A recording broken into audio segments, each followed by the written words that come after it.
Hello ladies and gentlemen, and welcome to my new Let's Play. My name is Siperos, and this is going to be my second playthrough of Tyranny. I first played Tyranny a year ago, soon after it came out, and I love this game. I simply love it. Tyranny is my most favorite classic computer role-playing game right now. I like the story, I like the setting, I like the characters, and I like how you explore the nature of evil in a very intelligent and realistic way, and I like how the game has very high replay value.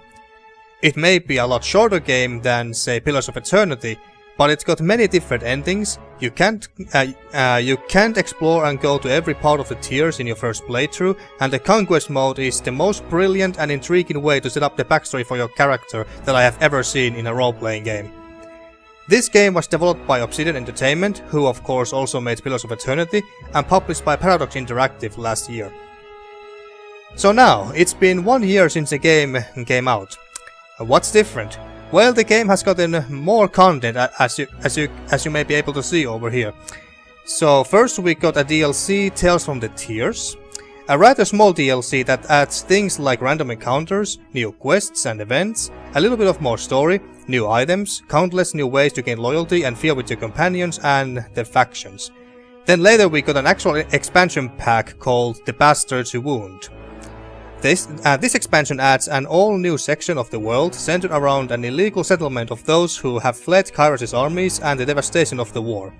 Companion quests for Verse, Barrick and Lantry, so we get to know them even better, and apparently Bastard's Wound arrived alongside a free update to Tyranny, including new voice acting, expanded content in the game's third act, which did feel rushed and was one of the most criticized part of the game, and an all-new path to an unseen ending where you remain truly loyal to Kairos to the very end.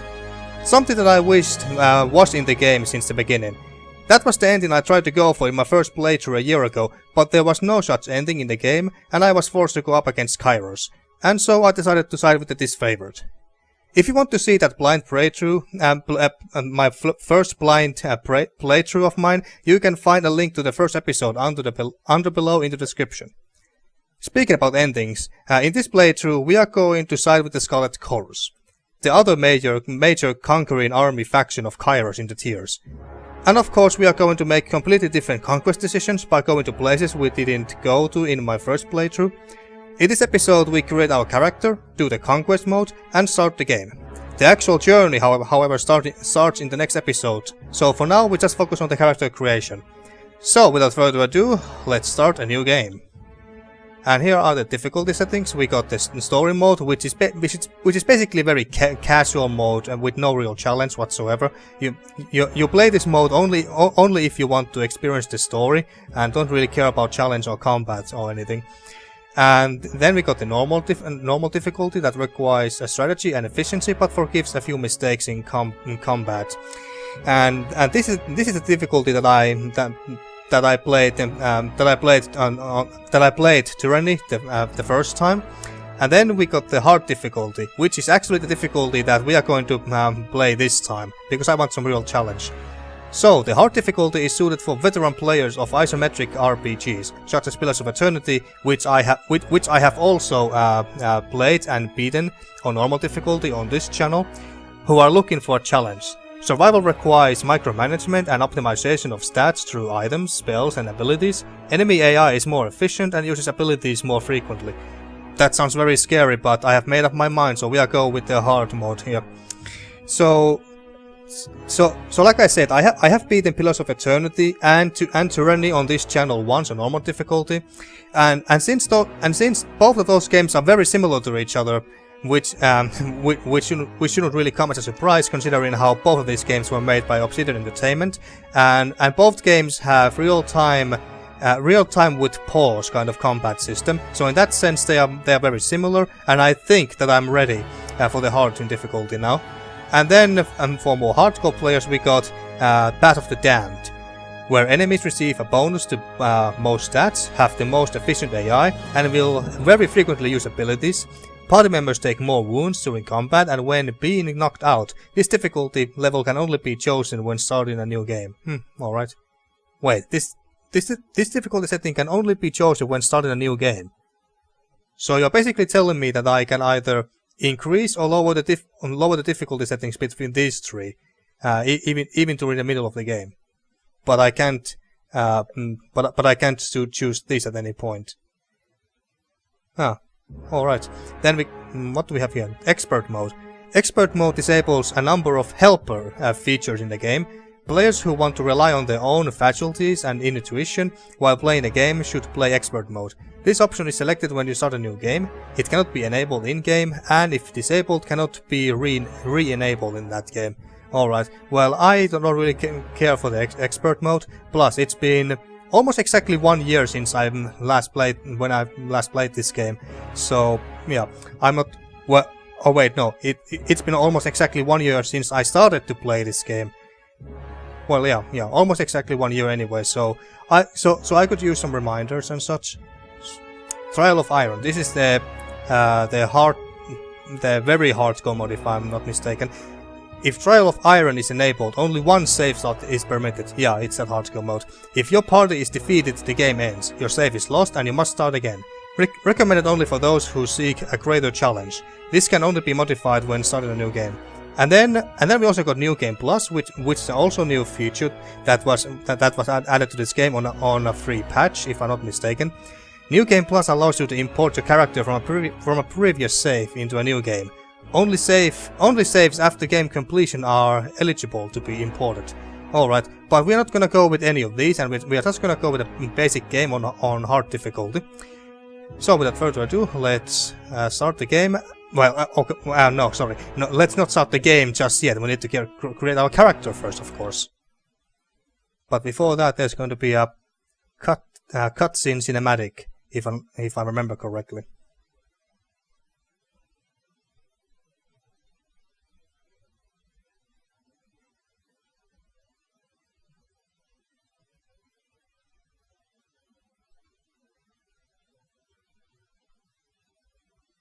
This game sure is taking its sweet time loading it.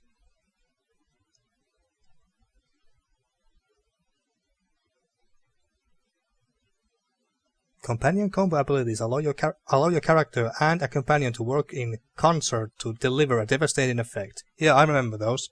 Those were cool. Finally.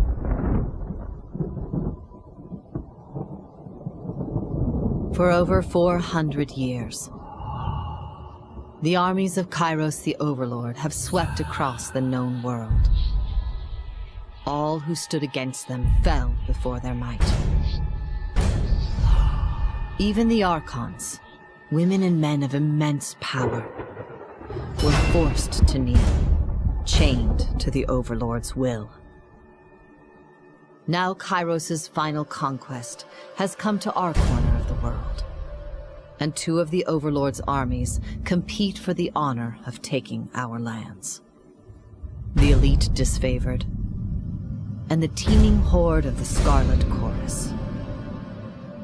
The voices of Narad, spy master and Archon of secrets, guides the fierce and undisciplined masses of the Scarlet Chorus.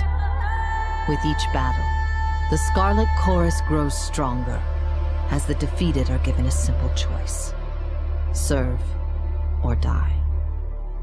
Graven Ash, Archon of War and the Overlord's most loyal general, leads the disfavored. Though small in number, Kairos' ironclad legion has never met true defeat in open battle. Watching over the two generals is Tyranny, the Adjudicator, Archon of Justice, eldest of Kairos' minions. Tyranny brings Kairos' laws to newly conquered lands, aided by the Fatebinders, judges and executioners of the Overlord's laws. You were among the youngest of the court of Fatebinders when Kairos' armies came to our lands. How could we have known that the fate of thousands would rest in your hands? I love that cinematic, folks. That gave me such chills, and it's just, damn, it's so good. Okay, so first we of course have to pick our gender and also the body type. In my first in my first playthrough, in the first blind playthrough of this game that I started last year, I played as a male, and I made the kind of a hunter type of character who liked to use spears and javelins with a shield and also a bow every now and then,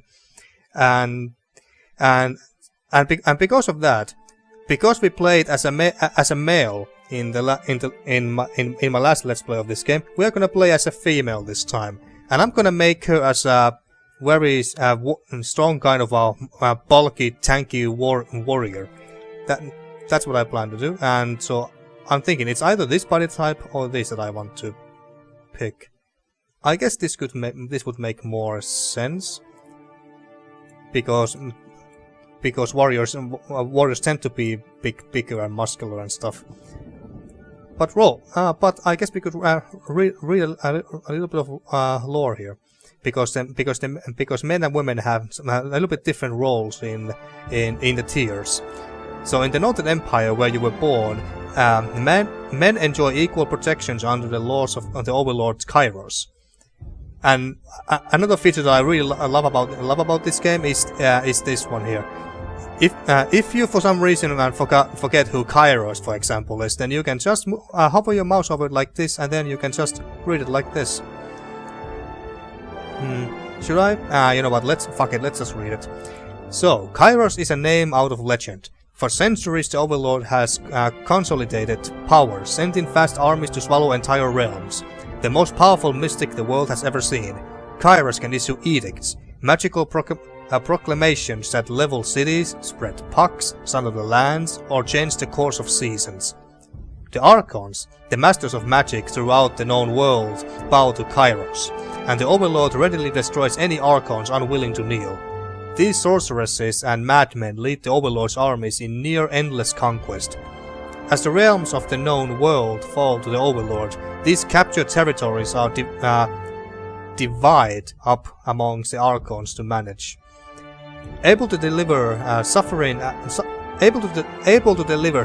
and foe to every corner of Terratus without leaving the capital, few have seen the Overlord in person. Though Kairos' name is the single most recognized name in the world, only the Archons can say what the Overlord looks like. So mysticism. In the southern lands of the tiers, only men may own or captain ships, but real estate is restricted to women. Men may lease, but durable ownership of the land in the tiers always passes to eldest daughters or sister. So yeah, so this is how the roles of men and women work in the tiers, which is that last unconquered patch of the world of Terratus that is not yet in Kairos' control. But in Kairos' empire, if I'm not mistaken, men and women are 100% equal. Both can own ships or captain ships or own land, and etc. etc.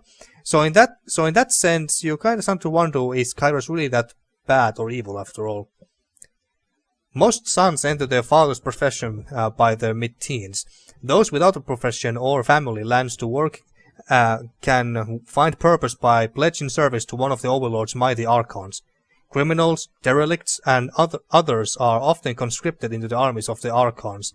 If a child cannot forge his own skein, he will certainly find one in battle. So that was the men's role, and just trying to see that how much difference there is.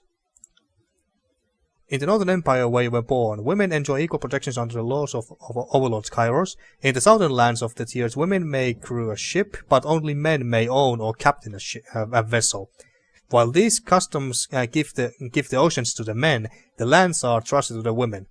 Men may rent and lease, but only women may own land and bequeath it to their daughters and sisters. Bequeath, that's a new word.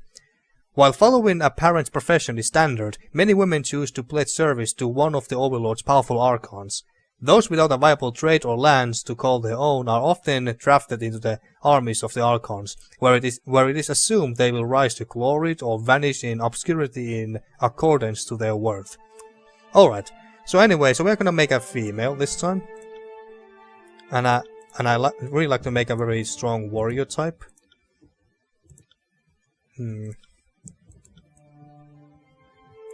I guess this is fine. She actually looks a little fat when we look at her from the side like this. This is a little bit too small for a warrior, if you ask me.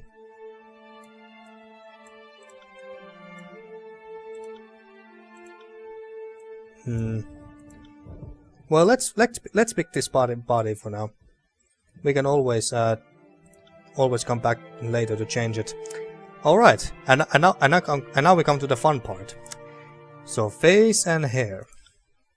Well, the face shouldn't really matter that much because we are not gonna see their faces that often, at least not up close. Let's see. A mean-looking face would be nice. That's a bit too neutral and boring. That looks a bit too, I don't know, fancy. Like she got lots of mascara and makeup on her. Not very warrior-like. Nah, this could work. I actually like that. Yeah, I like this the best. Then hair. We could go bald. That's a bit bland. That's not too bad. Oh, actually, let's decide that which... Well, actually, I do know that which portrait we're gonna go for. And we're not gonna go for this one, because I like this a lot. Yeah, look at that. That's cool. That's a cool portrait. So let's try to make a character that looks pretty much like her. Which shouldn't be too hard, considering how this character here is wearing a helmet. So we can choose whatever hairstyle we want. Well, this is also very nice, admittedly. I like that also a lot, but I like this the best, so let's go with that. So anyway, she looks like Lara Croft now. That's a bit too fancy, like a noble's hair. Yeah, pretty much the same, a bit too noble. Ah, this is cool. That looks like a stylish but still practical military haircut for women anyway. This is also not too bad either. It kind of looks like a samurai haircut. If only the sides of her head were also completely bald, then she would look like a samurai. But oh, look at that! I like this a lot too. It's cool. Oh, but look at that. Now that's stylish, alright. Well, what about the hair color?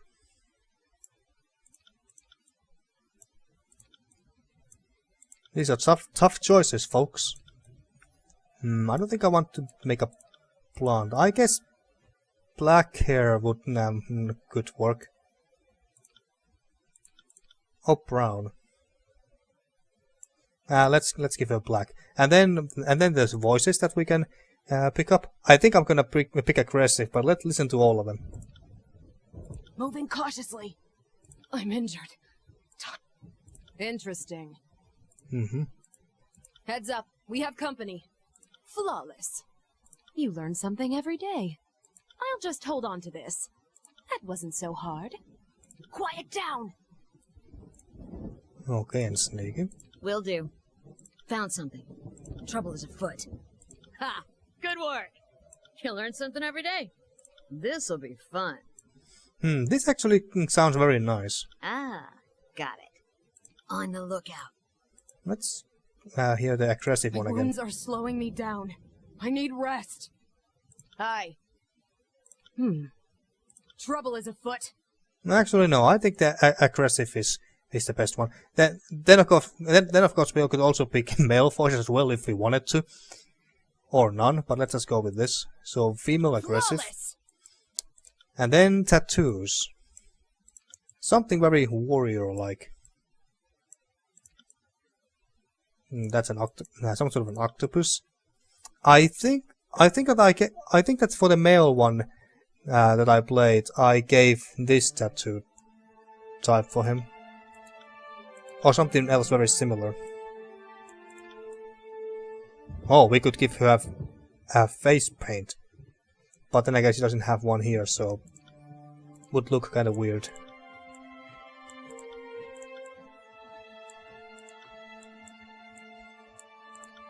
Tree, that's hippie stuff.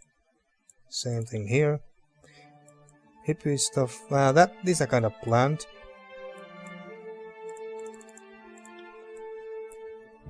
Snake on the leg would be is kind of sexy, but all right. There's not really that many.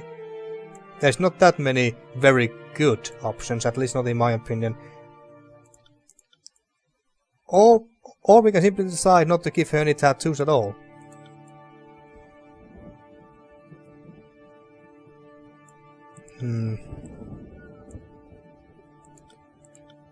Let's see. How would she look like if we gave her red on the face and what's this? Oh, that goes to her hand.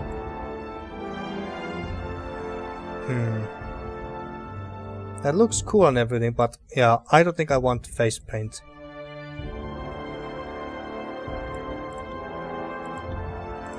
These rune tattoos would be very, very nice for spellcasters. And speaking about spellcasters, if I remember correctly, I at some point, maybe a couple of times during the last let's play I had of this game about a year ago, I said that next time when I would play this game, I would play as a spellcaster. But well, But like I said earlier, I'm gonna play as a warrior. So for those 1 or 2 people who were really looking forward to see me play as a mage or sorcerer or something like that, I must disappoint you, because I'm gonna play as a warrior in this time. But there's a reason for it. There's a rather good reason, at least in my opinion, rather good reason for it. But I'll come back to that when the time comes. But yeah, apologies for those 1 or 2 people who were eagerly expecting me to play as a mage. But I can promise you, actually, yeah, I come back to that later. Let's just try to get. Let's just try to make the actual choice here. That do we give her any tattoos at all whatsoever? I'm quite sure that I gave this to the male one because he's a hunter, and these look like claw marks, so I thought it was very fitting. There's not really any tattoos that I like. Well, this is actually kind of cool. That's actually kind of nice.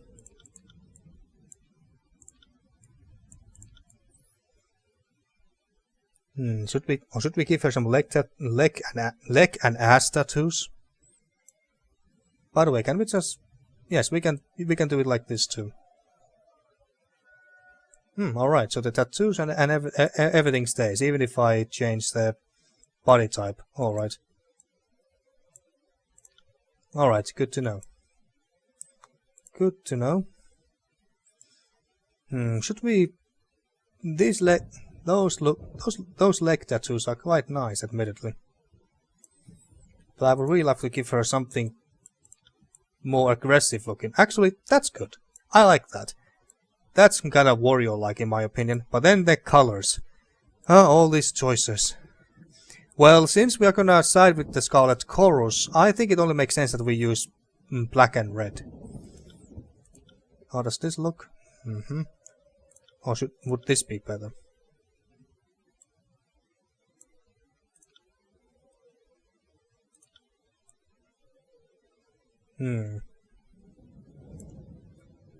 These are very tough choices, folks. Very tough choices. And I'm quite sure that I cannot change these after I have created the character. Well, it shouldn't really matter that much anyway, because our bodies are gonna be covered by gear and armor and stuff anyway. So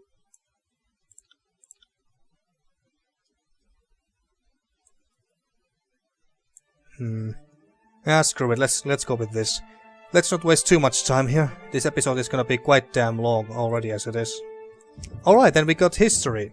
How did you join Kairos' army? Origin. Today you are a Fatebinder, agent of the Archon of Justice. You are by no means free, but as a warrior, scholar deputized with discretionary powers to interpret and execute the laws of the Overlord Kairos, you are freer than most. One does not apply to be a Fatebinder. One is called by Tunon, the Archon of Justice, and to decline is death. Millions of men and women live in the dozens of realms ruled by the Overlord.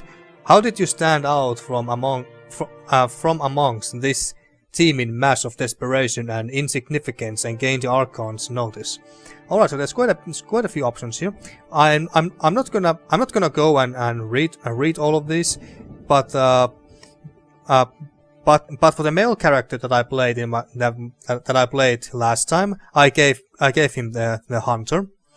Then the hunter sounded very interesting, and I really liked how you were found and then raised by Beastman, if I recall correctly. Let's see. Does it say here? For years you lived with these wild beastmen. Oh yeah. And in my playthrough with that guy, I really wanted to help the beastmen and maybe even make them join the Kairos' army so they would be spared. But unfortunately, that didn't work out quite well, and I think that the main reason for that is because I sided with the disfavored, who are very racist towards other people who are not part of their culture, and especially something as barbaric and wild as beastmen. They did not exactly like them. So because of my allegiance with the disfavored, I guess I couldn't really do much to the beastmen anymore and help them out.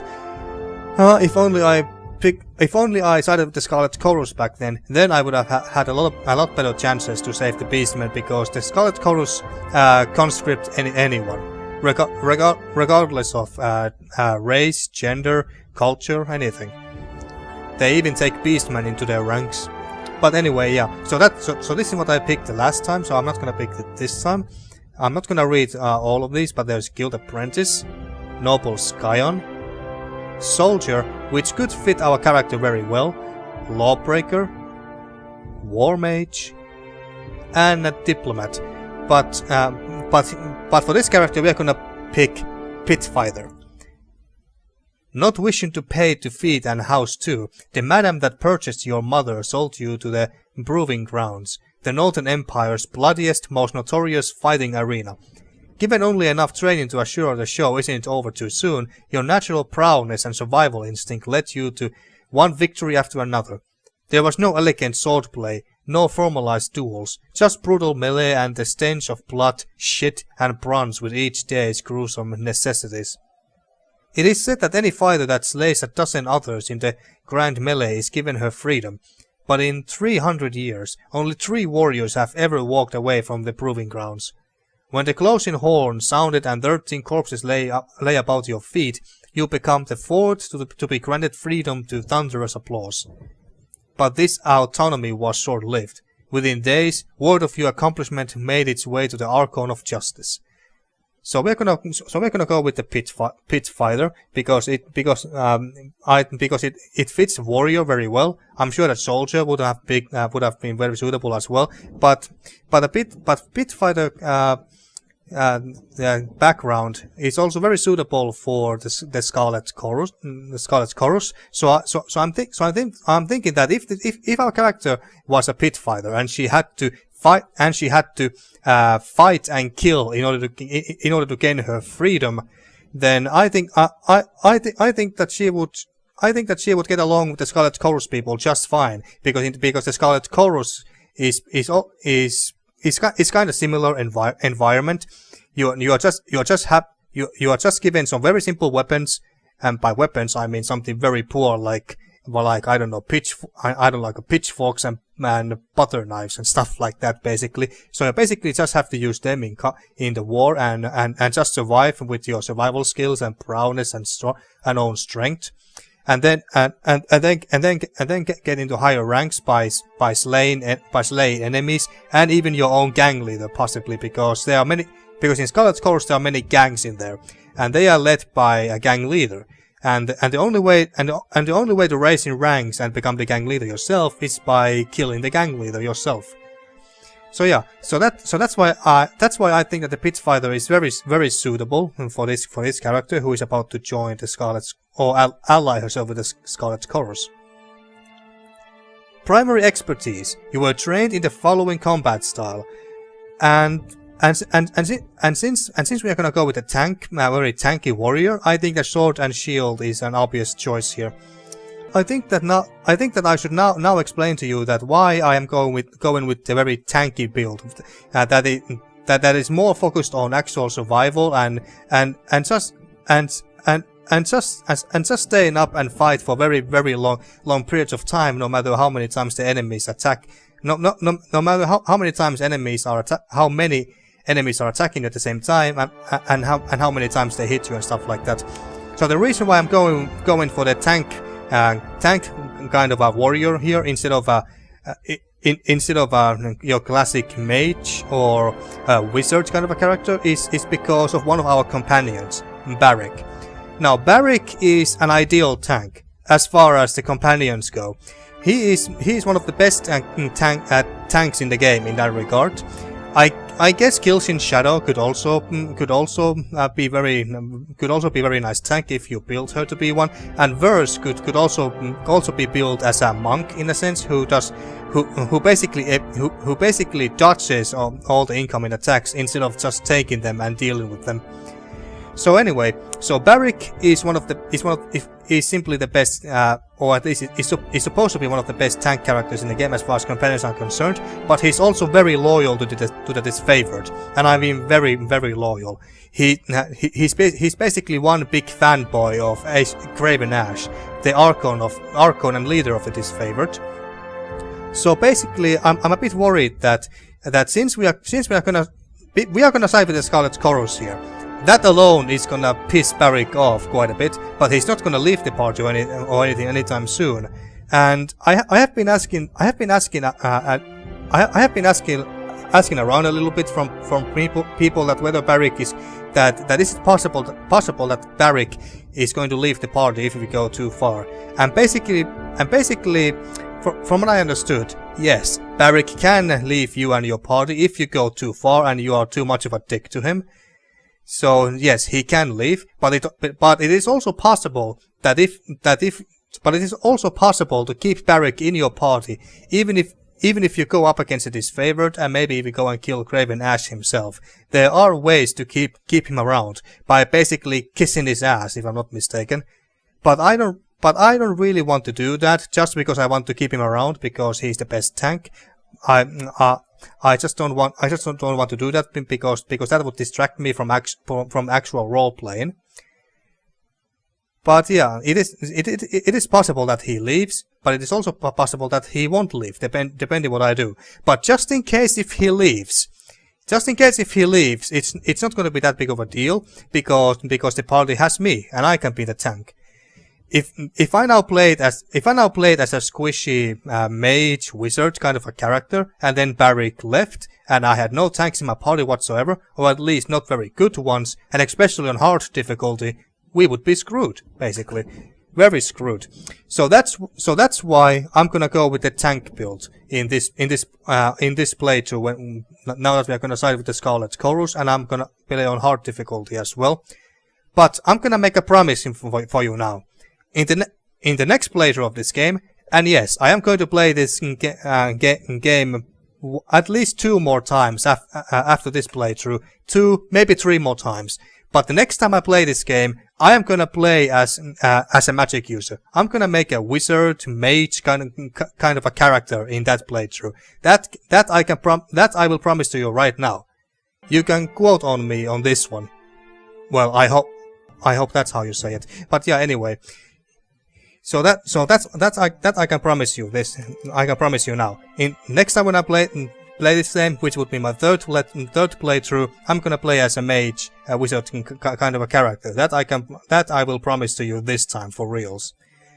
But anyway, we have been wasting quite a lot of time already. So sword and shield, and choose an ability. Shield slam, and slam your shield against a target, dazing them for a moderate duration. Alright, that sounds good. That sounds good to me. The other option is Sunder. Deliver a powerful underhead attack that reduces the target's armor. Not bad, but I think I'm gonna go with the shield slam because that sounds more fun.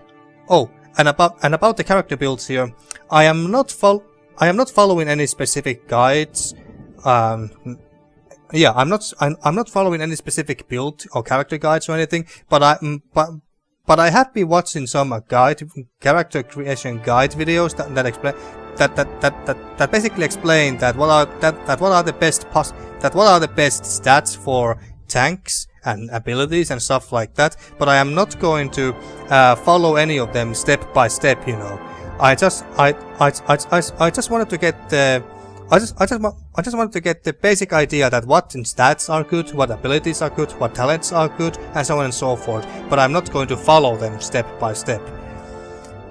But yeah, we're gonna go with shield slam because that simply sounds rather fun, and I would imagine that dazing is rather good. I'm not sure if dazing someone actually interrupts them from, say, spellcasting or anything. But hey, I guess we'll find out.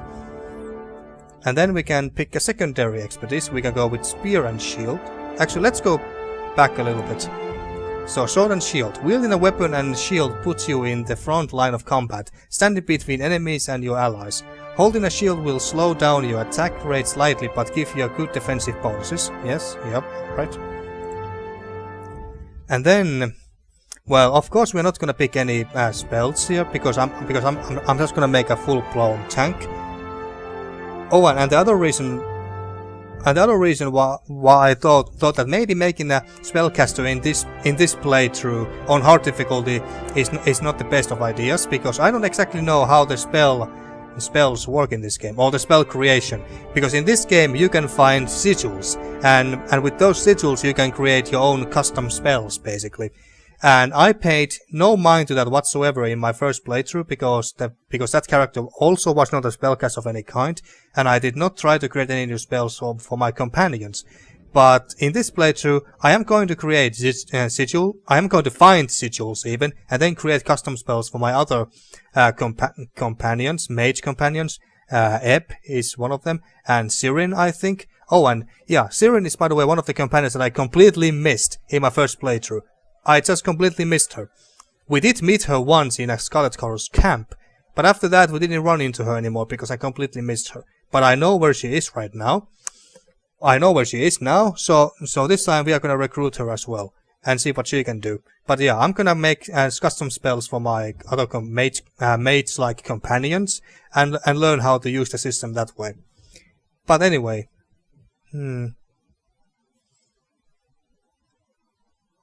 What stuff do this give to me? If I pick spear and shield, I get Sunder, I guess. Sunder sounded very good. So wait, are these the skills that we get overall after picking sword and shield? 6 one-handed, 5 parry, 4 athletics. Yeah, alright. So it stacks like that. Alright. Javelin. Javelin was my primary expertise, if I recall correctly, in my first playthrough. Dual wielding. Dual wield is not gonna do that much for us because I'm not planning to dual wield. And I'm not planning to use bows either. Besides, I can have verse use them. 200 weapons, 100 weapons. You know what? Let's just go with spear and shield. Yeah, let's do that. Why not? Or let's see if I don't pick any. Actually, no, I am have to pick. Otherwise, I can't now move forward. Let's just pick this, yeah. Alright, then the banner. This is gonna be fun. I think that this would make more sense because we use a shield a lot. But let's see, what else do we have here?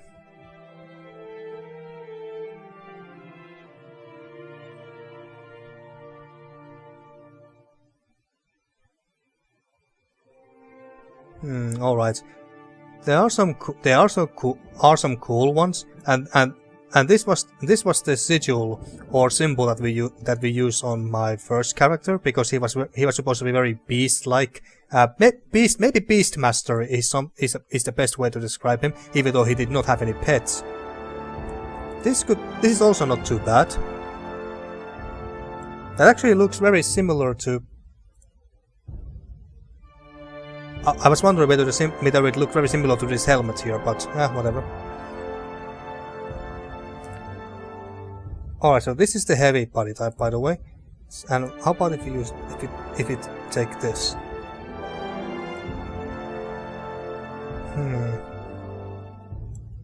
Now I think I like the heavy one more. It makes more sense. Yeah, I like that. That's better. So we are gonna go with the heavy one. Yeah, just double checking.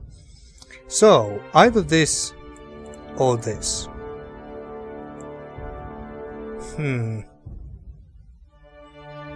I think that the helmet is a bit better. It's a bit more sinister and maybe aggressive looking than just a shield with two crossed swords. So let's go with that. And since we're gonna side with the Scarlet Chorus, I think I want to have maybe black and red again. Or should it be the opposite way?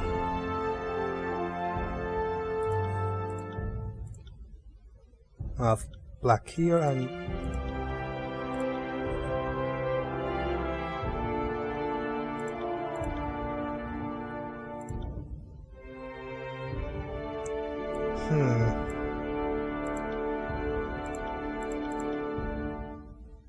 yeah, maybe. Yeah, I think that's good. I think that's good, unless we can make the helm stick out a little bit more. That's not too bad either. I like green or turquoise. Pink. Looks like a Roman banner in a way to me. With that.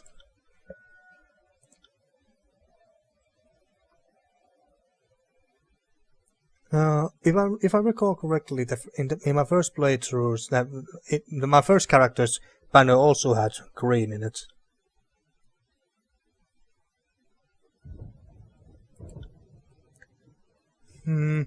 I don't think it shouldn't really matter too much. Well, what about these colors?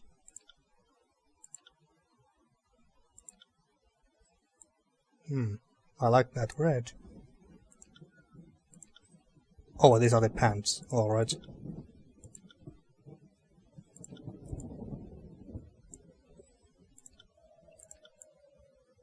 Red and black everywhere. So either this or this.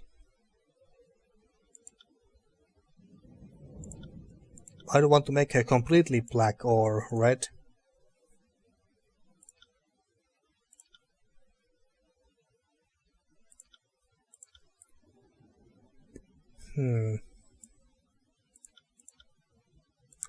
Yeah, let's just go with this, and yeah, let's turn that black. Yeah, I like that. Yeah, let's just go with this before I change my mind.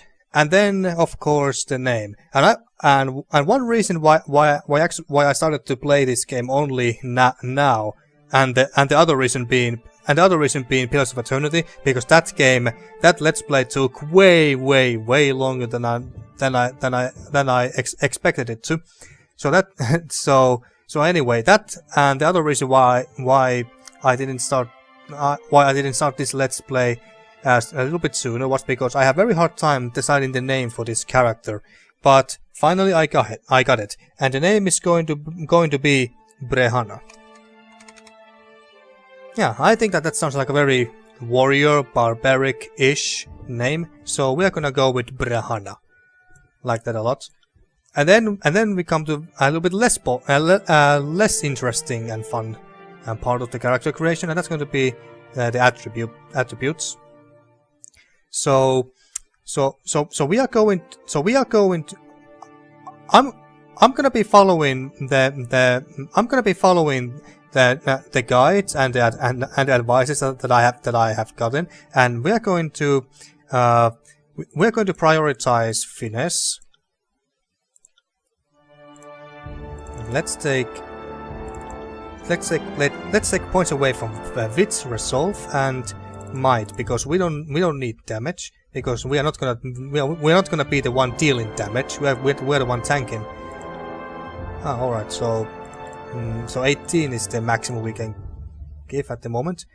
Oh wait, and quickness. Quickness is the one that we didn't need. Ah, it was resolve that we wanted. So let's see, finesse. The finesse attribute describes a character's physical and mental precision. Finesse is used to determine accuracy of attacks and spells, as well as increasing worn armor's chances to reduce a hit type. So we get plus 12 accuracy if we give the finesse at 16, and plus 6 armor deflection, and the armor deflection is the main reason why this is very important to have for tanky characters. And then vitality, of course, because it gives more health, and will defense, which is a nice bonus, I guess. And then resolve. Determines a character's ability to endure physical and mental challenges. Resolve is the primary attribute used to deprive the endurance, will, and magic defenses. It also increases the duration of afflictions applied by the character. So yeah, we're gonna also pick that one as well, because then, if I'm not mistaken, by afflictions they mean stuff like dazings, dazes, stuns, slows, stuff like that, and those afflictions are going to last a lot longer. So that's why resolve is going to be very important. But yeah, I think this looks mostly good. But which one should we prioritize at this point? 12 accuracy and armor deflection. Physical health and the strength of personality. It also increased the will defense.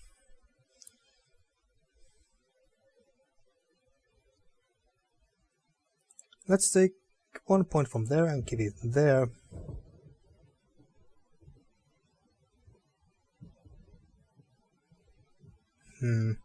I think, yeah, let's just go with this, and the other stats, quickness and might, which are rather abysmal, but these attributes are not very important to us, so that's why we are gonna keep them rather low, and let our other party members deal and do the damage and the other stuff that we want. This screen seems a little different from what I remember it. Well, anyway, so weapon skills. One-handed weapons, yes, I think that's quite damn important. Points there, but also, but then again, we don't want to give too many points to things like one-handed weapons and stuff, because they are more about dealing damage, and we are not about damage. We're about we are about staying alive and up fighting for as long as possible. So we are going to invest points on things like parry. Parry is actually going to be very way more important than, say, dodge, because we are not supposed to be a very dodgy and agile character who dodges attacks. We are supposed to be the shield, the vanguard, the unstoppable force who is very hard to take down, can take multiple enemies on at once, and is going to protect the much squishier backline. So that's why. So of course we are gonna get hit a lot. So that's why we're not gonna dodge the abilities, but we are gonna parry them with our swords and stuff. And besides, there are some very nice talents in the game that makes our parrying even stronger. and completely ignores dodge because we're not gonna be using dodge anyway. So we're gonna prioritize parry here over pretty much everything else here. How many points can I give it? All 50. Well, not all. All. How many points did I have again? I think it was at 35, 16. So I couldn't give. So 50 was the maximum. Let's give it 5 for starters. These are quite low already. And I think that giving some lore abilities and subterfuge was also a rather good idea, because every character in this universe can be basically spellcasters, at least to some degree, because there is no class system in this game, as you may have noticed by now. So there is no wizards and mages and separately that are the only ones that can use magic, and there is no warriors or rogue classes or anything that they cannot use magic. Everyone can use magic in this universe, some more than others, but everyone basically can if they have the lore skills for it. So what I was thinking that we could use some lore skills just so that we could learn some self-healing spells, and so we could keep fighting in the battle even longer because we have more self-sustain. And athletics determines a character's ability to traverse difficult terrain, as well as the ability to execute complicated moves in combat. Athletics is also used in dialogue to determine your ability to intimidate or physically overpower someone. And I like this a lot too, mostly because of the role-playing aspect. So we are gonna increase that to 40. The subterfuge skill determines a character's ability to move unseen through their movement, to detect and manipulate hidden traps and devices, and to open locked chests and doors. It is also used in dialogue to determine your ability to deceive or trick at the person you are speaking with. Alright. So this would be ideal skill for rogue kind of character. But we're gonna pick that. I think we're just gonna put the rest of the points to the lore, or maybe we're not gonna do anything with dual wield because we're not gonna use 2 weapons, one in each hand, but a sword and shield, one-handed weapons. Yep, that's kind of an unarmed combat. No, we're not gonna use any of this. Not even bows or magic staffs or two-handed weapons. Nope. Let's just give the last point to the lore here, why not? There we go. Okie dokie, so I think we are mostly done. But I was just thinking that maybe, do I want to change the hairstyle? Nah, just kidding, that's just fine, that's actually pretty goddamn cool. So, yeah. To the... Alright, so how do you want to continue? Selecting the Conquest option will allow you to play through Kyros's Conquest of the tiers, choosing how your character was involved in the invasion. This gives you the most control over the start and state of the game and how the other factions will react to your character. And of course, this is the we're gonna pick the Conquest mode. Why would you ever pick Quick Start? I just don't see why you would ever want to do this, because Conquest is a very fun and intriguing way to set the background for your character. So of course we are going to start with the Conquest. And so, without further ado, let's start the Conquest mode. Once I have pressed the right button here.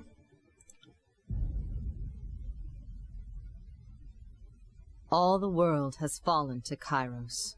And now the Overlord's eye is on the Tiers, our home. The last corner of the world free of Kairos' reign. 2 armies, the Disfavored and the Scarlet Chorus, march south from the Northern Empire, the last realm to fall to Kairos a century prior. In the early days of 428, Kairos' armies arrive at the Gates of Judgment, the mountainous border that we Tiersmen so long believed unassailable. Unable to agree on a unified plan of defense, the various leaders of the Tiers sit and wait for each other to deal with the conquerors. until it's too late.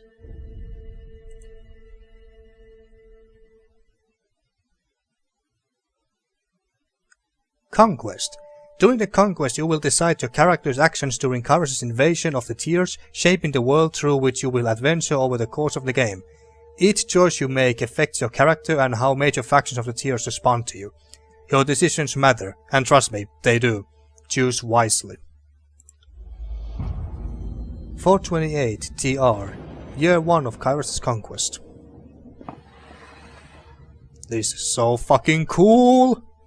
I love this mode. The Bastard City. The Bastard City stood on the northern border between Kyros's empire and the Tiers. Built upon a natural harbor at the crossroads between realms, the city was a nexus of commerce.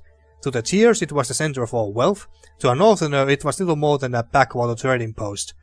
Its symbolic status as a gateway to the continent made it a natural first target in Kyros's military conquest. Circumstances were ideal for you to prove your worth as a soldier in Kyros's armies. Taking this city would send a message to the rest of the Tiers. Kyros's will is insurmountable. And a little bit about the Bastard City. Named for its position between two realms, the Northern Empire and the Southern Tiers, the Bastard City and its surrounding lands known as the Bastard Tier is a melting pot of cultures and a place of commerce and intrigue. The Tiersmen of the South view the Bastard City as a place of wealth and excess, but to the people of the Northern Empire, the Bastard City is little more than a sprawling slum. Tunon the Educator established his court in the Bastard City, or is about to after we have taken over the city. From this foothold in the Tiers, he and his court of Fatebinders impose Kyros's laws upon the conquered land. Anything else? No, everything else is about Kyros. Okie dokie. So even though I said at the beginning that I'm gonna make very different conquest decisions, and I will, but at this point I might pick some of the I might make some same choices that I made in the in my first playthrough, but that shouldn't matter too much, because I don't think that the invasion of the Bastard City part is very influential and doesn't really matter too much in the actual game. At least I don't think it does. So yeah, it shouldn't really matter. So for now, I'm just gonna pick the options that I think make sense to my character. And if possible, I'm going to favor the heck out of the Scarlet Chorus, because hey, we are gonna join them after all. Okay, so either infiltrate the Tiers. History would remember the Gates of Judgment as the first battle of the Conquest, but the real combat unfolded with advanced units of both armies preparing for the coming war. The Disfavored and Scarlet Chorus each had a plan to infiltrate the capital city. Which army did you join? And about these armies? Disfavored. Disciplined and battle-hardened, the Disfavored are an elite legion in Kyros's army. They spearheaded the conquest of the younger realms, finding themselves always outnumbered but never outclassed. Led by the steadfast and dutiful Craven Ash, whom they follow with obsessive devotion, they are committed to imposing their interpretation of order upon the relative lawlessness of the Tiers. The Legion only tolerates Northerners in their ranks, priding themselves on their high standards and cultural purity. So they are basically racist Spartans of this universe. And then the Scarlet Chorus, and these guys are the ones that we are gonna side with in this playthrough. Excuse me. The Scarlet Chorus is little more than a gang of thugs and their captive slaves. Rather than organized under commissioned officers, the Chorus follow a hierarchy seemingly ruled by whoever has the bravado to command and defend their position. Just like I mentioned a bit earlier. At the head of this chaotic pecking order, the Archon of Secrets, better known as the Voices of Nerad, treats the Scarlet Chorus as his personal army. The Scarlet Chorus often suffers tremendous losses after battle, only to swell in the aftermath, when captured enemies and collateral prisoners are given the cruel opportunity to join or die. Excuse me. So, we could aid the Disfavored scouts, You lent your skills to the elite disfavored scouts to capture a border garrison. Graven Ash insisted that an early victory in the offensive would boost the morale of his troops and diminish the haughty overconfidence of the Southerners. Or you joined the Scarlet Chorus as they raided villages and small towns, conscripting every able-bodied man and woman into the army. The voice of Nerad emphasized the rewards of conscription and enslavement over wanton bloodshed. Apparently his soldiers needed the reminder. Well, I don't think that infiltration is really what my character is about. I mean, she's a battle-hardened soldier from gladiator pits. She's not exactly the subtle type. So I think we go straight to battle instead. Gates of Judgment. The armies of Kairos took the battle to the Gates of Judgment, trumpeting the opening call of the conquest of the Tears. The two armies, the Disfavored and the Scarlet Chorus, brought the distinctive sense of order and chaos to the assault. You went to battle alongside the army whose approach best suited your strengths. So let's see. Standing shield to shield with Kairos' ironclad elite, you advanced on the mercenary army purchased by the nobles of the Bastard City. The Legion wanted to send a message to the Tears, that superior breeding and disciplined training would win the day. Or we go with the Scarlet Chorus. You rushed with the chaotic mass of the Scarlet Chorus, flanked the Bastard City's army and drove them to flee. Now, both of these are very good options for my character. I could easily see her fighting in the very front lines, shield to shield with the disfavored elite. But at the same time, I could also see her just running at her enemies chaotically and killing everyone who comes in her way. I think I'm gonna go with the Scarlet Chorus here. Not only because we are gonna ally with them in this playthrough, of course, but because considering that this character did not have the disciplined training of an elite soldier. I mean, she came from she's a former pit fighter, a former gladiator after all, and she just killed whom she was told to. So yeah, I think that this makes more sense. So we rushed with the chaotic mass of the Scarlet Chorus, flanked this bastard city's army and drove them to flee. You caught the mercenary army unprepared for the mania and disorder of the Scarlet Chorus. Your forces overwhelmed the Tears' defenses in a few short hours, hacking and burning their way into the continent. Any mercenaries who survived the battle found themselves initiated into the Scarlet Chorus, tortured by ruthless interrogators, or made the sport of competition as the army marched ruthlessly forward.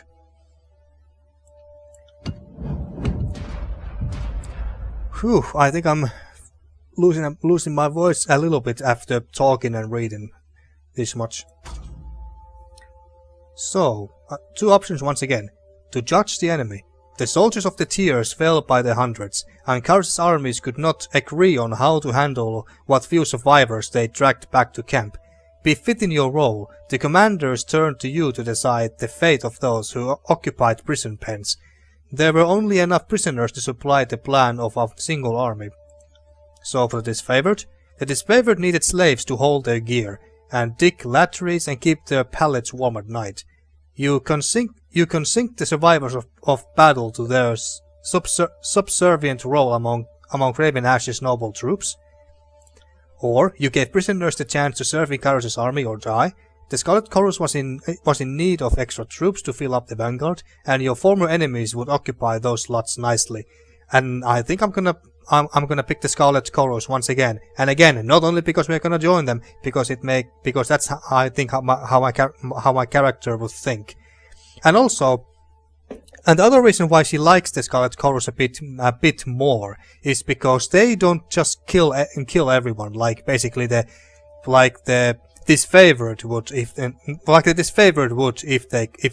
they were allowed to, because the disfavored are rather racist. They are basically racist and they won't bat an eye if they start to kill people who are not part of their race or culture or whatever.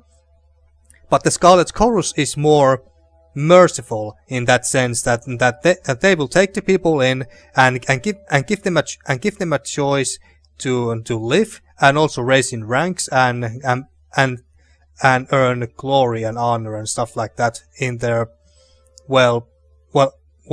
as much honor and glory as one can get in the Scarlet Chorus, but you know what I mean.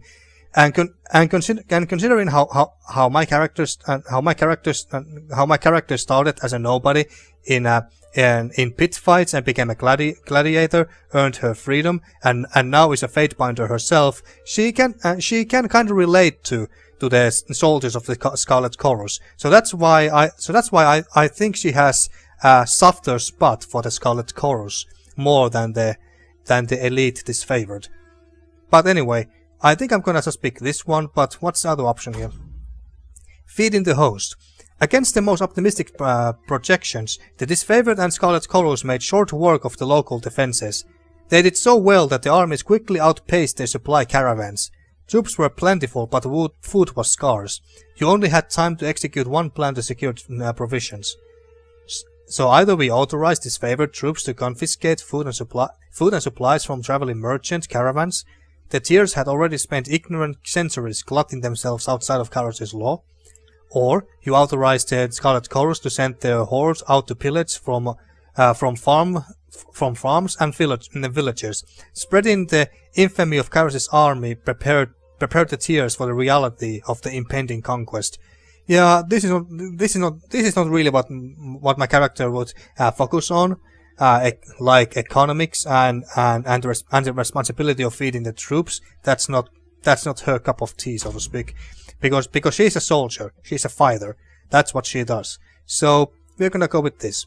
You gave prisoners the chance to serve in Kairos' army or die. The Scarlet Chorus was in need of extra troops to fill up the vanguard, and your former enemies would occupy those slots nicely.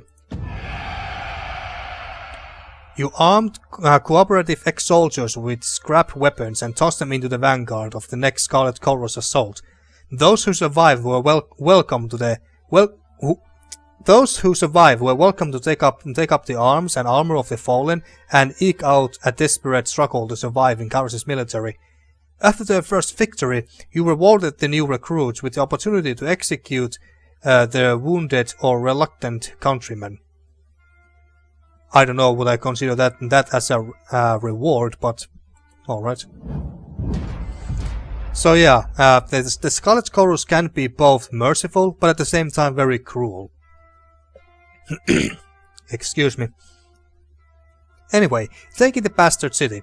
The armies of Kairos amassed around the Bastard City, the first bastion of the Tiers to fall. Both armies longed to storm the walled outpost, the Scarlet Chorus howling for plunder, and the disfavored forming an unbreakable shield wall. Your prowess on the field of battle had carried them this far, but there was one more step before total victory.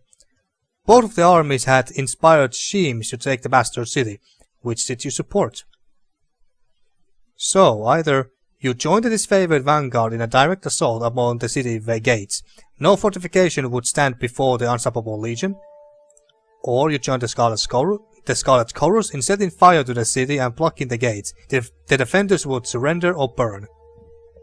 Or we could go with a mixed band of disfavored and Scarlet Chorus scouts over the city walls to sabotage its defenses. And for this one we're gonna go with a disfavored, simply because I want this ability here, Warrior's Respite. Minus 50% damage for 12 seconds, and plus 15% health every 3 seconds for 12 seconds. Stand your ground in the face of defeat. During this time you will regenerate health rapidly, but your damage is significantly reduced. So yeah, I think that this is very ideal for a warrior, a tank kind of a character. Yeah, this one. I have also heard and read that Concealing Shadows is very good, if not even better, ability for tanks than the Warrior's Respite. But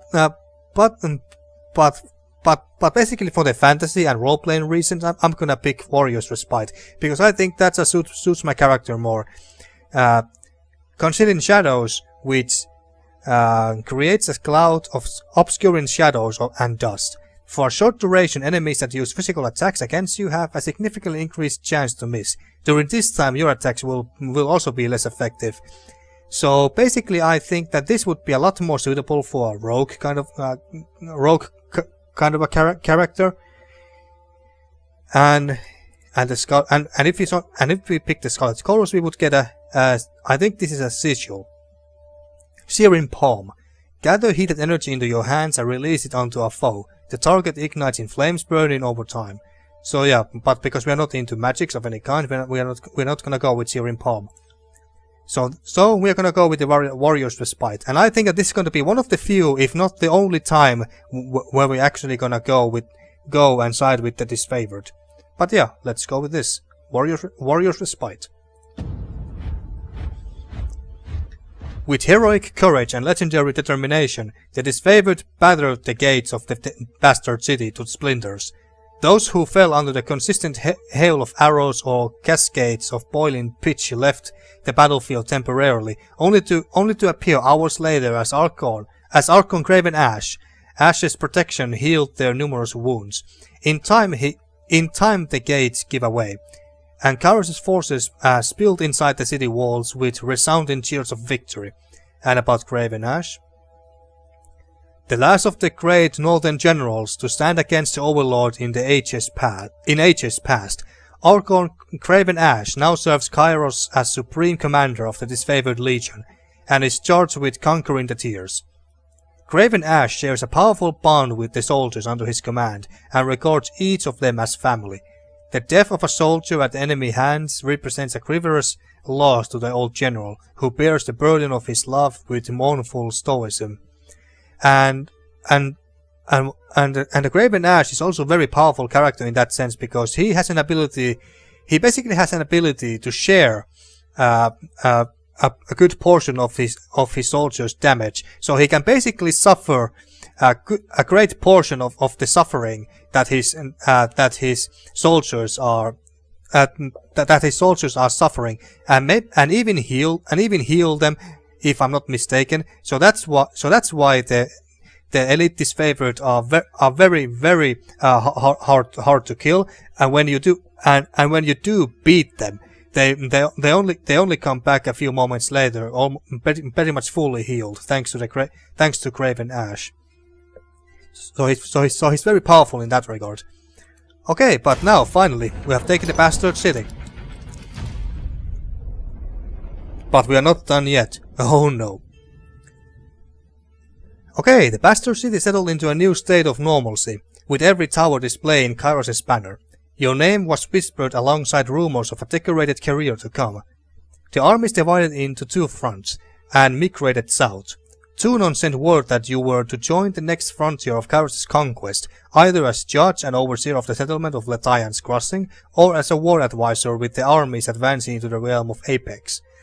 Alright, so in my first playthrough we went to Lethian's Crossing, so of course this time we are gonna go to Apex.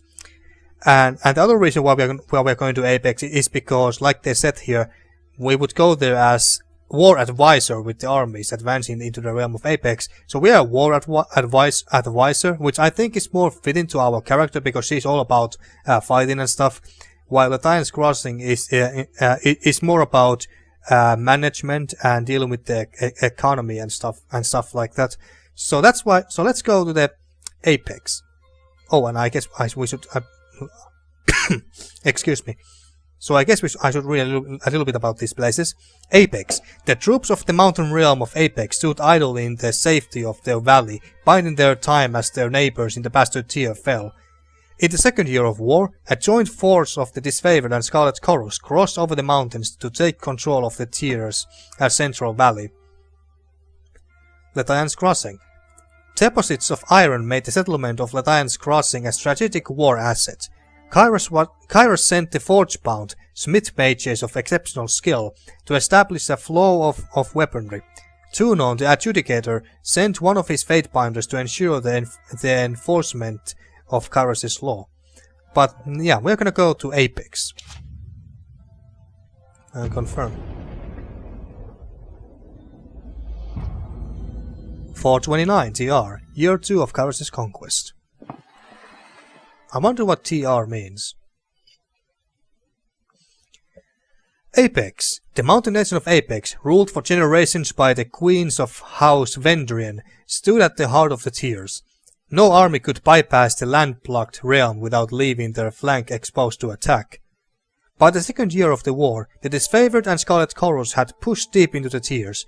Elements of both armies were dispatched to conquer Apex even. Tunon assigned you to accompany them, tasked with bringing Kairos' law to the territory as well as keeping an eye on both armies. Okie dokie, let's see what we have here. The Battle of Enderine Pass. The Disfavored sent their most destructive ally to crush Enderine Fort, Cairn, the Archon of Stone. Yeah, I remember his name from my first playthrough. As tall as the hills, Cairn is the Archon of Stone, master of earth and soil, destroyer of mountains and cities. Cairn is the reluctant leader of the Earthshaker Guild, though he is less their teacher and more their object of study. The massive Archon is sworn to Craven Ash and provides arcane support to the Disfavored war effort. So, Archon of Stone buried the stronghold under an avalanche, triggered from the surrounding mountains. The Scarlet Chorus were promised captured enemies for recruitment, yet none survived the onslaught. The Chorus demanded compensation. Okay, the Scarlet Chorus start to sound like whiny bitches at this point. You congratulated Disfavored for taking the pass without risking the lives of Kairos' loyal servants. At this stage of the campaign, it was vital to use any advantage that would mitigate any losses. Or, we upheld the Scarlet Chorus' claim and demanded that the youngest Disfavored scouts join the Chorus to settle the debt. I don't really like this option, to be honest. If I was not gonna side with anyone particularly, then I would pick this one. But before that, what's this option here? Denial of Strength. This sounds interesting. A school of water mages loyal to the Tears men posed a substantial threat. The Disfavored wished to annihilate the school, while the Scarlet Chorus insisted on capturing the mages, wishing to learn of their craft. Now, my character is not really a huge fan of mages, because she thinks that the mages are mostly just pussies who use their fancy magic far away from the back. And my character admires physical strength and braveness more than anything. So that's why she's not really into mages and stuff. But what we have here? You sided with the Disfavored. All mages had a chance to surrender before the war, and trying to capture the enemy would lead to needless losses. Or you sided with the Scarlet Chorus, ordering the mage elders taken alive for interrogation. In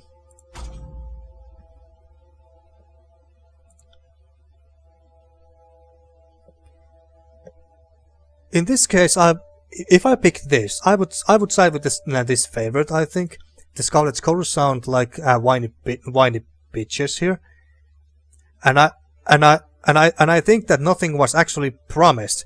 That no one actually promised that the Scarlet Chorus would get new soldiers to their ranks. But what they did promise most likely was that if anyone survives, you can recruit them. But since no one survived, then they get no recruits.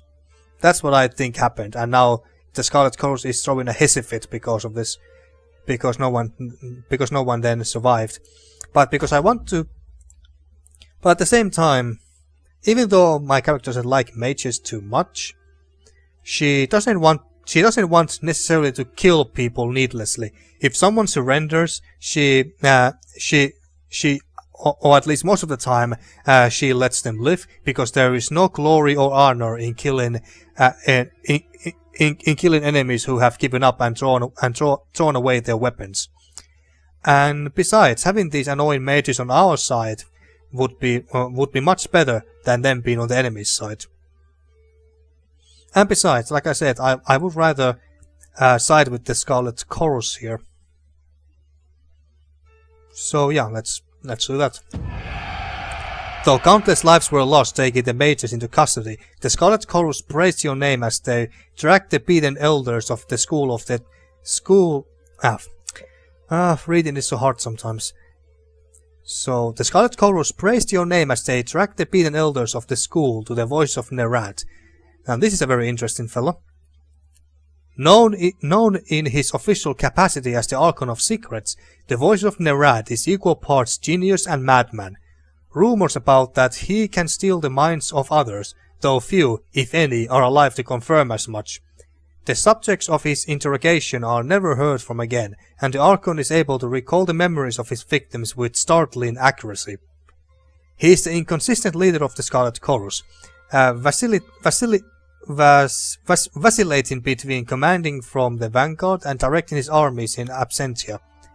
Despite his strange methods, no one doubts that the voice of Nerad is an accomplished strategist, even suggesting that his madness stems from thinking hundreds, perhaps thousands of steps ahead of his enemies. So yeah, the voice of Nerad is very interesting fella. Although my character does not really... She's not going to like the voice of Nerad a lot, and she actually has a lot of respect for Craven Ash. So it's very interesting in that. So it's very interesting that my character cares more about the Scarlet Chorus because she can relate to them more, and she doesn't really care for she doesn't care for the disfavored that much, because even though they have had the elite training and such, she sees them as weak. She sees them as weak for the most part because they did not go through the same hardships and difficult battles as the members of the Scarlet Chorus and herself did in the fighting pits, but also because Craven Ash keeps healing and protecting them from afar. So she thinks that if Craven Ash was not healing the elite disfavored soldiers, they would not be any stronger than the elite fighters of the Scarlet Chorus. So that's why she doesn't really have that much respect for the disfavored soldiers. But she must admit that the Craven Ash is very strong individual, both physically and mentally, and she respects that. And the voice of Nerad, on the other hand, is more like a schemer in her mind anyway, and doesn't trust him. Excuse me, I'm losing my voice here, but I hope you can hear me just fine. But yeah, so that's the thought process of my character here. So she likes it. So she likes the Scarlet Chorus as a whole, but not much of the. But he doesn't really like their leader that much, and she likes the leader of the disfavored, but not much of the disfavored themselves, because she sees them as more weak than the Scarlet Chorus. Alright, so anyway, where were we? Though countless lives were lost. Oh wait, no, did I read this? Oh no, I didn't read it till the end. So, praise your name as they dragged the beaten elders of the school to the voice of Nerad's tent. As a wave of screams and incoherent pleas reached their crescendo. There's so many new words here. The Scarlet Chorus soldiers outside cheered to their Archon. The disfavored adjourned to their camp in grim silence, claiming the Chorus lacked the will and desire to fully wipe out all traces of the enemy school. Alright, that's that.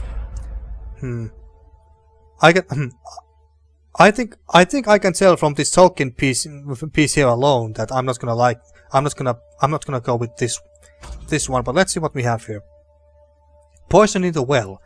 Hoping to break the siege, Scarlet Chorus agents poisoned the Apex water supply in secret. Days later, uninformed disfavored scouts died of illness. Outraged by the failure of communication, the disfavored demanded that the Scorus agents be turned over to them for punishment. You upheld the charges, ordering the Scarlet Chorus agents delivered to the disfavored. Justice would be served, but at the risk of seeding discontent between the two armies. Or we denied the complaint. Strategies. How did you spell that? Tragedies happen in war, and the act was not targeted with the intent that it is favored. The reality was more honest, and the satisfaction that this favored so wanted. Tragedies. I don't know. I don't really care. I don't really care about this one. This one is not really what my character would mind her head with. She would not bother herself with that. But what about this? A captive captain. Okay, this sounds a bit more interesting. When Kyros's forces captured a celebrated enemy hero, the armies bickered over his fate. The disfavored wanted him set free to convince his peers of Kyros's mercy.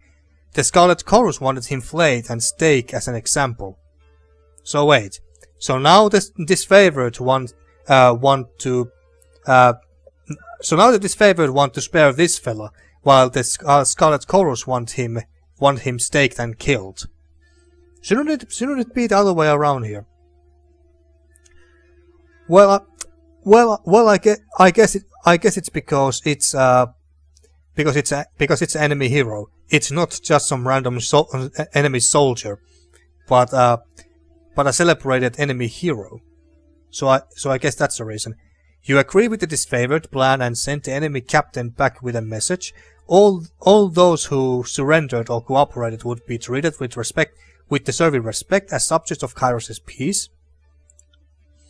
Or you executed the captain and had his remains fashioned into a terrifying display. Fear was the Scarlet Chorus's most compelling weapon, and you knew that its impact would resonate across the Apex army. Well, goddammit, I really want to. I would really want to support the Scarlet Chorus every time I can. But I think that the disfavored option here would make more sense. Even though my character doesn't just mercilessly kill every enemy that crosses her paths, would she be this merciful though? All those who surrendered or cooperated would be treated with deserving respect as subjects of Kyros's peace. You know what? Let's go with this one. I think that this option is a bit more interesting, and I think I could see our character do. And I think I could see our character doing this to strike fear into the hearts of the enemy, to show that we are not fucking around. Plus, it's Scarlet Chorus, so yeah, let's pick this. Against the better wishes of tradition, mercy, or even good taste, you had the enemy captain drawn and quartered by a team of enthusiastic Scarlet Chorus butchers. Once the prisoner was disassembled, the butchers took great pleasure in reassembling his parts with stitching, cloth, and wooden poles, fashioned in a crude totem of disorder. They mounted him on a hillside where the warning of the grim spectacle haunted all who passed. The fall of Apex. Days of watching their captain's body rot in the sun weakened the resolve of the Apex defenders. They reached out to Kyros's forces and sued for peace, hesitant that such an arrangement would be honored given the brutality of your conquest. How did you orchestrate the surrender of the enemy? Let's see. Through days of mediation, you negotiated the surrender of the valley to Kyros's forces, putting an end to further bloodshed. Oh wait. Oh yeah, it's a disfavored, alright. At first I thought that, wait, is this the disfavored or the Chorus? But yeah, shouldn't the Scarlet Chorus be the one who wants to be the one negotiating and avoiding bloodshed here? Well, anyway, what does the challenge the Queen? Oh, well, I like the sound of that. Taunting the Queen of Apex into striking you under a banner of truce, you baited the Queen of Apex into a duel and slew her, frightening her vassals into submission. Oh, I like that. I like the sound of that a lot. And also, hey, we are also avoiding further bloodshed if we just kill the Queen and then her vassals and another army surrender. Then we have also avoided further bloodshed that way too. Only the Queen had to die. So yeah, let's go with this. Challenge the Queen. The Scarlet Chorus urge you to show the Overlord's strength by any means necessary. During peace talks, a well-placed insult goaded the Queen of Apex into striking you. You responded to their slight by challenging her to a duel. Though the Queen was skilled in battle, your field experience outmatched her court training. As her body lay cooling on the ground, you demanded that her followers kneel before the Overlord's banner. Unable to rise above the fear of the moment, the remaining leaders capitulated, surrendering the valley to Kairos' forces.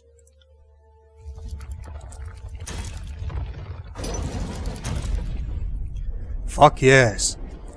Alright. One more Conquest event. The land of Apex finally rested in the hands of Kairos' forces.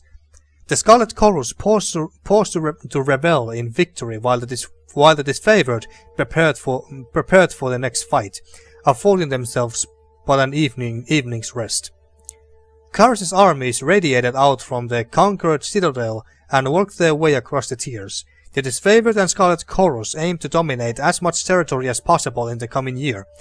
Your distinguished reputation in Kairos' military left the choice of your next destination yours to make. Okay, so we have Velium Citadel. Can I? No, that's not. Yeah, I can. Yeah, it doesn't give me an option to read more than that. So Kairos' conquering gaze fell upon the Velium Citadel, its treasures, its knowledge, its secrets. Yeah, that's very interesting, alright, but not really what our character is about. Now, in my first playthrough, I chose Stalwart. With its easily defended position and rich military tradition, the realm of Stalwart was the most formidable realm in the tiers. So I chose this one in my first playthrough, and this is also the place where the disfavored will have their main keep, their main headquarters, where they order the troops across the tiers. I think it was called Stoneheart or something like that. So because of that, and because the Vellum Citadel doesn't really sound like a place where my character would go, we are gonna go to Asura. So Kairos dispatched the Archon of Stone to subjugate the nation of Asura. And the Asura, which I think is going to be known as the Stone Sea in the actual game once we get there. And Asura is going to be the place where the capital, well, camp, I guess you would call it. Well, the capital camp of the Scarlet Chorus is, which I think it was called Cacophony or something like that. So Cacophony is going to be located in Asura. So I think that considering that we are going to start with the Scarlet Chorus, it's only appropriate that we go to Asura and help the Scarlet Chorus to secure the region of Asura for the Scarlet Chorus. I think it's only appropriate. So without further ado, let's go to Asura. Yeah, Asura. Yeah, I'm losing my voice here. 430 TR, year 3 of Kairos' Conquest.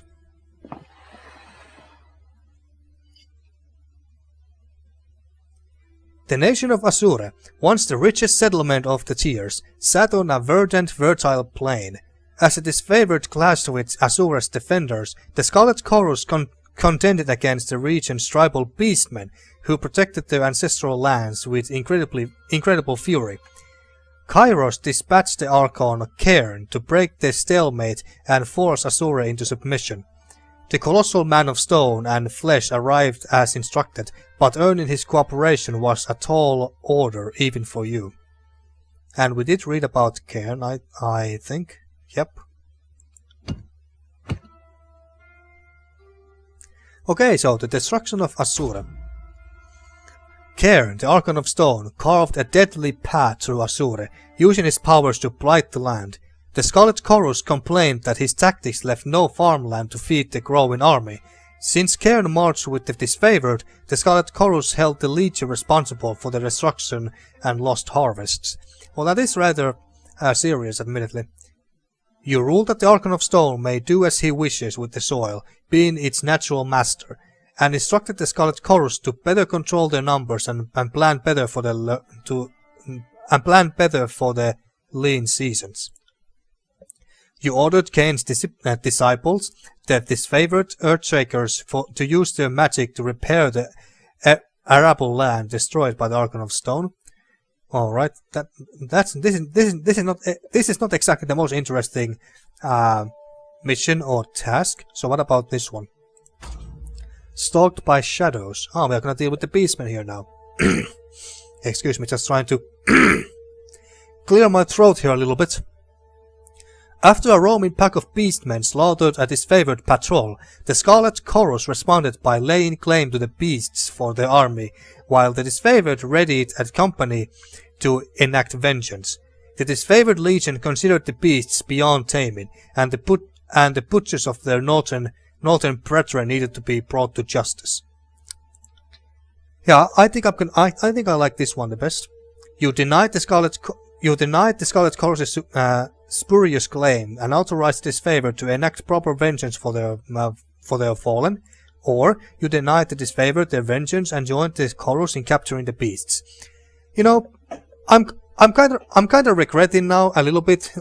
I'm regretting quite a lot here now that in my first playthrough I did not come to Asura, because if I knew that I would have had a chance to save and kind of recruit the beastmen like this with my beastmen loving hunter character, I would have come here. But hey, what can you do? It was a blind playthrough, so I didn't know. So of course we're gonna save with the Scarlet Chorus here. My character doesn't really care if you are a man or a beastman, for as long as you are useful and you prove to be strong enough, because she admires strength. You denied the disfavored their vengeance and joined the chorus in capturing the beasts. Yeah. The disfavored needed to temper their rage and consider the wider concerns. Kairos' forces were far from home and needed all the help they could get. You joined the chorus in rounding up the beasts, and though the pack's leader escaped, the rest were quickly subdued thanks to your aid. The voice of Nerad mocked the disfavored's displeasure from afar, suggesting that any of them were free to join his army if they felt they lacked training.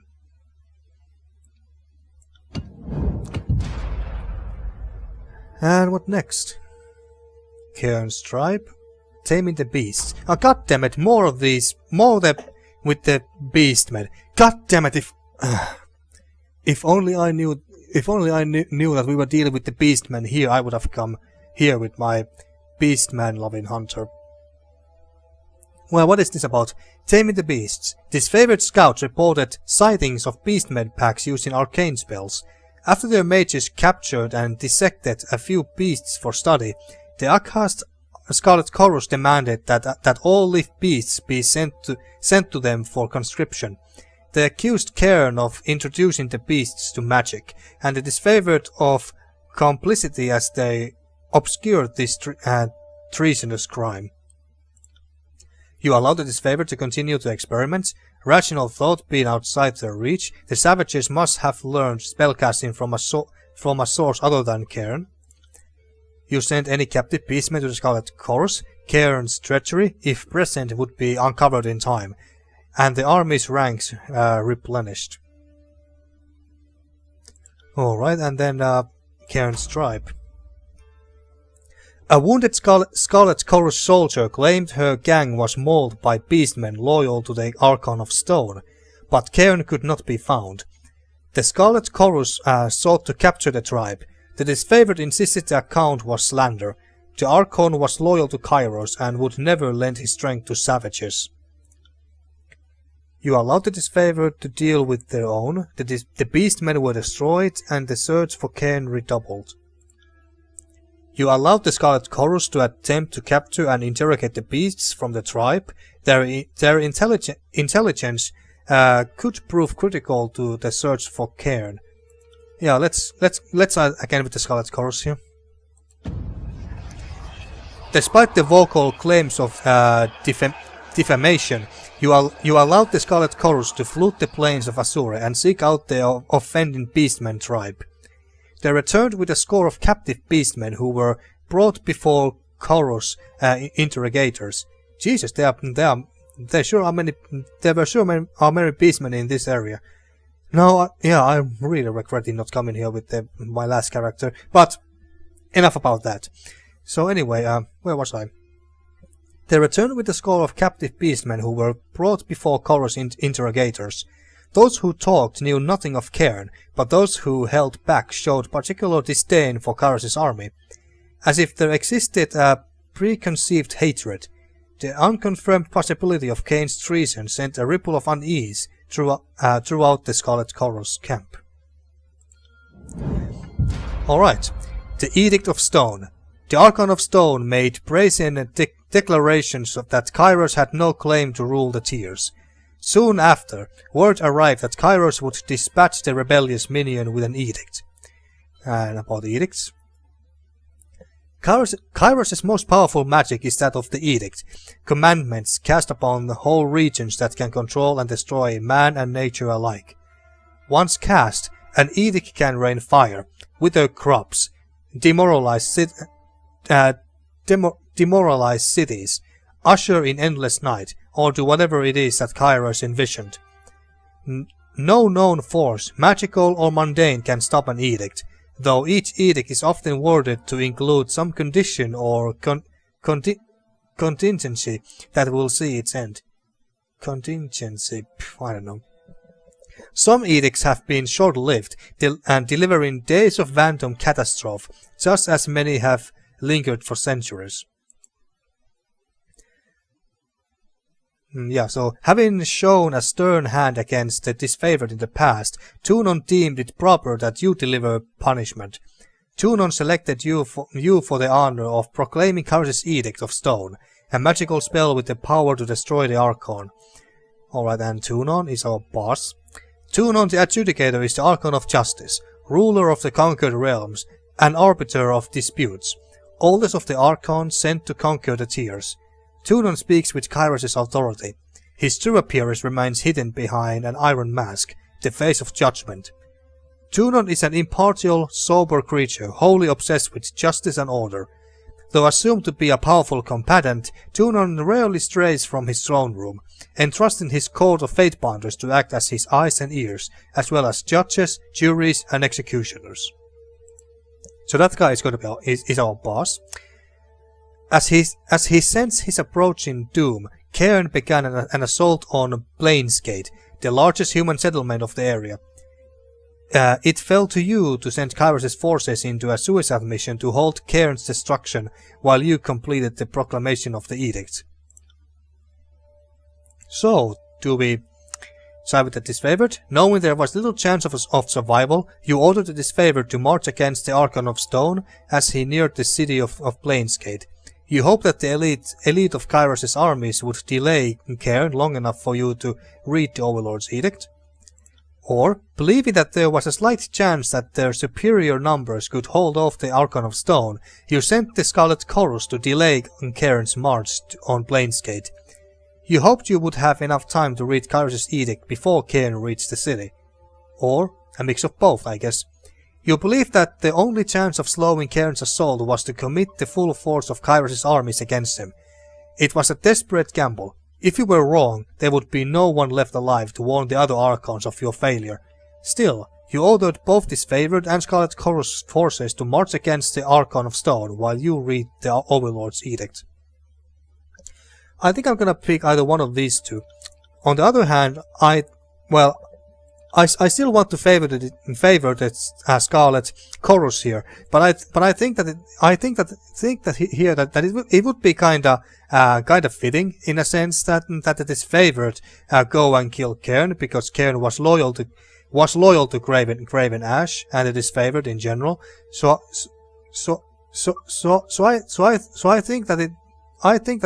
I think that it would be kinda maybe even cruel to force the disfavored to go and kill their once great and trustful ally. But on the other hand, I think I think it would also be rather. Well, let's just say that I don't think that the disfavored would like it a lot to see that Cairn is killed by a huge horde of Scarlet Chorus soldiers either. Well, but since we are gonna play, since we're gonna join with the Scarlet Chorus in this playthrough, let's just side with them and make them go and attack Cairn.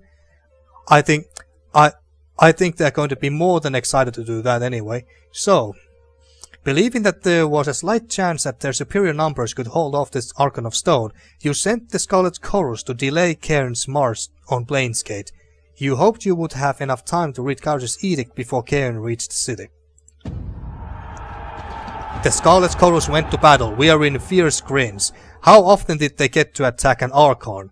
Soon enough their war songs twisted into shrieks of terror.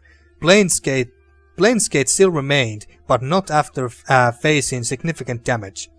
You plucked it all out as you read the Edict of Stone. The earth under the battlefield groaned open, spitting up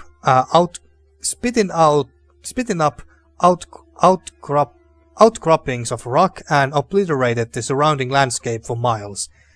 From your vantage in the rear guard, the screams of the chorus continued without end. Maybe I should have picked them disfavored after all, so maybe more of them would have died instead. When the land heaved open to take Cairn, the Archon allowed it with serene acceptance.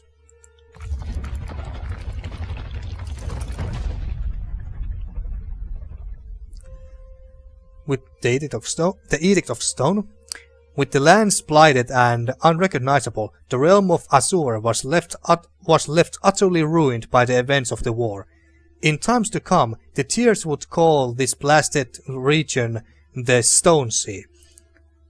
Let's read more about this.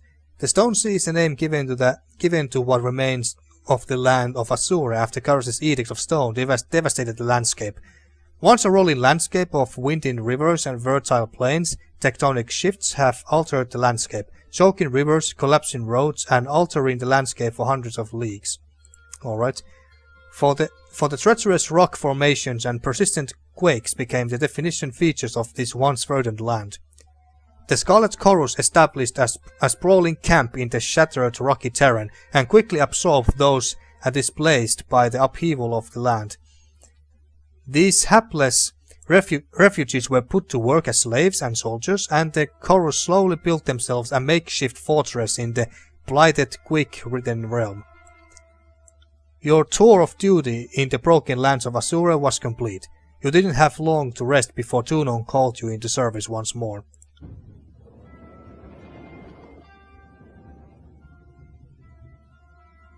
And Conquest is complete. You have reached the end of Kairos' Conquest. Do you want to continue or erase your progress and start over? No. I'm not gonna do that all over again. Even if it is very interesting, but I'm starting to lose my voice here, folks. So let's just continue and enter the game. Gauntlets change how much unarmed attack damage your characters will do.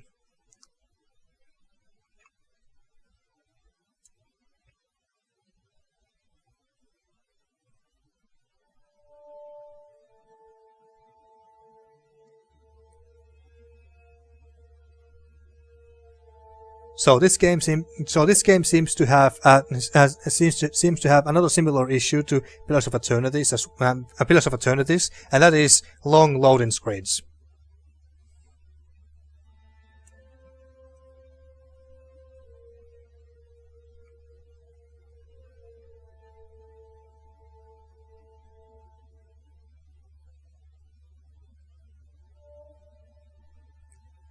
Come on now, game. The year is 431, and Kairos' invasion has shattered all major opposition in the tiers. The Younger Realms, the Bastard Tier, the Free Cities. All who defied Kairos lay broken by battle, or bowed in surrender.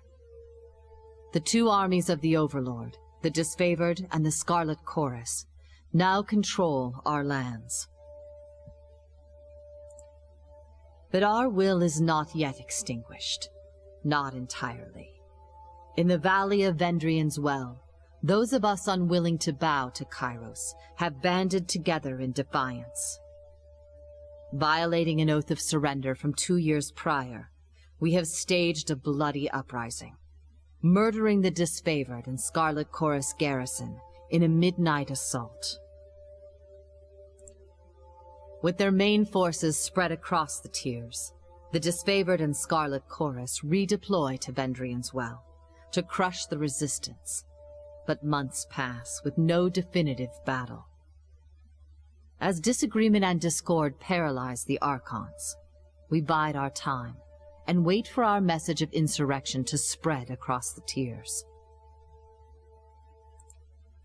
The Overlord is not amused, and Kairos has one message for the Archons: crush the Oathbreakers or die.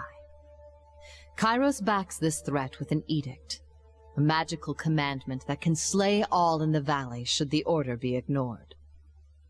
The honor of proclaiming this edict fell to you. Sent across the mountains to Vendrian's Well, you carry the Overlord's edict to read before the Archons. As you finally make your way through the winding mountain passes into the valley, the ground trembles, and Kairos' magic seals the way behind you. You are trapped in Vendrian's Well, with Kairos' armies and the Oathbreakers. The only way to survive is to fulfill the terms of the Overlord's edict, in any way that you can.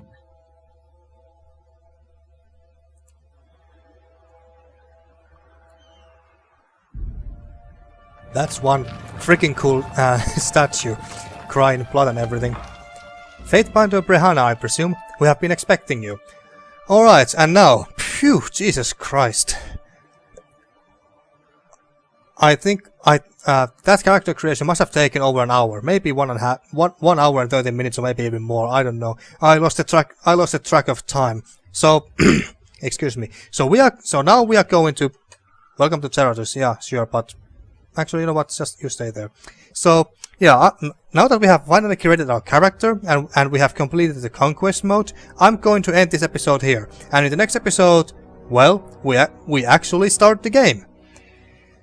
But now I need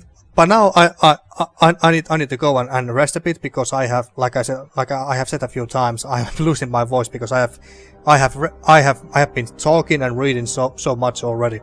But anyway, so next time we actually start the game. But now, thank you for watching, and see you next time for more Tyranny.